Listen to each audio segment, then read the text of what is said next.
How can the INFJ or the INFP survive the holiday season and maybe actually enjoy it?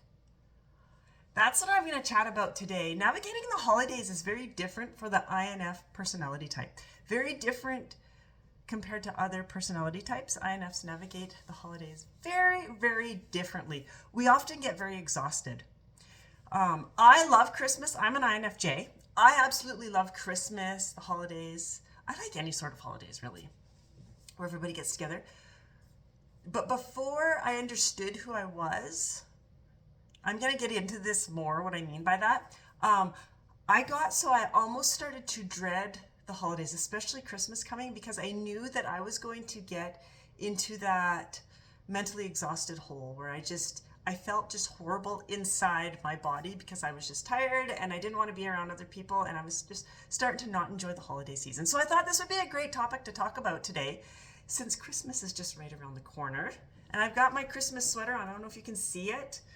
It's completely inappropriate. It's actually my oldest son's Christmas sweater I'm wearing. It's completely inappropriate, but I like it and it's fun. So welcome. If we haven't met before, my name's Trina Brentnell. I'm an introverted soul igniter. I work with introverts, building them up, helping them discover who they are, understanding who they are, that they're not wrong, there's nothing wrong with them, helping see their potential, and just lifting them up so the world can enjoy their gifts. I do this by discovering personality type, explaining it, because that's everything. Understanding your personality type is understanding who you are. So that's what I do. So welcome. And I love rambling on videos about introvert stuff, specifically the INF personality types, because I'm an INFJ. So the INFJs and INFPs, I can relate to a lot of the struggles. So I tend to talk a lot about those two personality types. All right, let's dive into it. INF personality types, we're often called social introverts. Maybe you've heard the term the extroverted introvert, and I find that really funny. Really, really funny because many of us are what I call deep introverts. We need a lot of alone time. But when people see us and we talk, and we will usually only talk to the ones that we connect with, but we will talk their ear right off. That's where we get the extroverted introverts. And we are really drawn to people because we want to help them. Right? So that's why we're called the extroverted introvert, but we need substantial solitude. We need a lot of alone time. And this is where we get very tired when it comes to the holiday season, because there's a lot of hustle and bustle, lots of family and friends getting together, lots of little parties here and there and entertaining, whatever it may be. And we are people pleasers.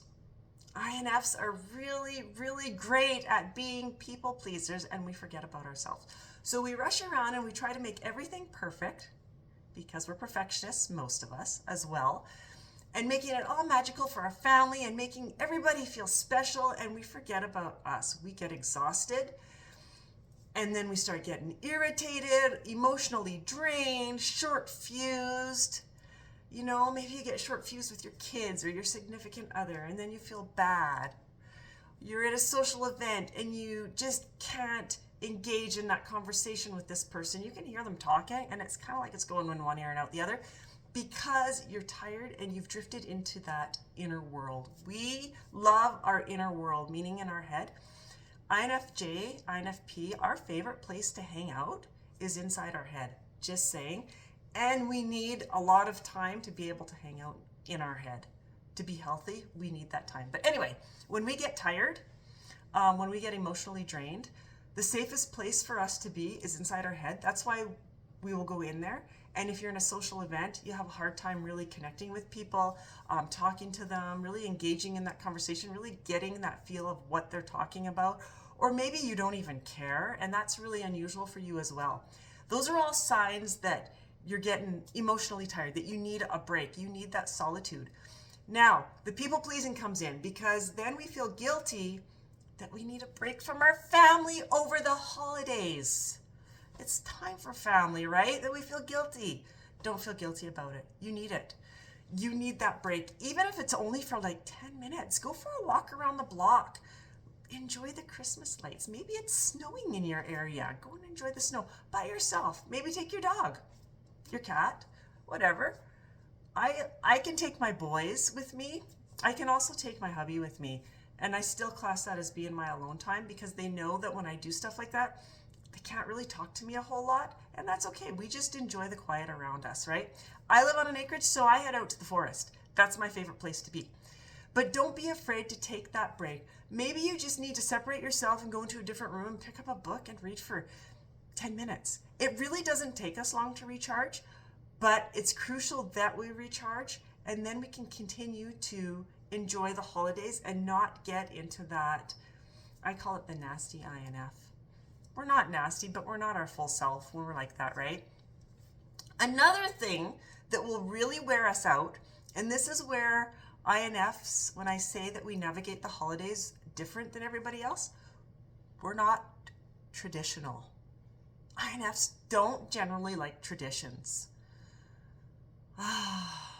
It tires us out. We like to be authentic. We like trying new things. We get really tired and bored with the same old, especially if the tradition isn't in line with who we are, with our values. So don't be afraid to break tradition. I'm not saying make a big wave in your family and, oh, I'm not doing this anymore. This is a stupid tradition. No, not like that. It's just say, you know what? We're going to try this year and see how it works and go from there, right? And that's okay. Now, traditions, we do like the ones that are in line with us, with who we are, that have a lot of value around them. We love those traditions and we will value them and keep them going. But the ones where we don't really see a point to them, those are the ones that we struggle with and will wear us out very quickly. So don't be afraid to break the traditions if you need to. It's okay. There's no written rule that you have to keep those traditions going. Don't have to be nasty about it. Just simply say, well, just this year we're just going to try something a little bit different. We're going to do this. And that's all you have to do. So that's what I have for you. I don't want to keep you guys too long. I know it's a busy season. I can ramble about this a little bit longer because I do have more to add. But I don't want to keep you guys that long because it's a busy season and I'm just thankful that you joined me. So if you enjoyed this video, if you enjoyed my video, please give me the thumbs up.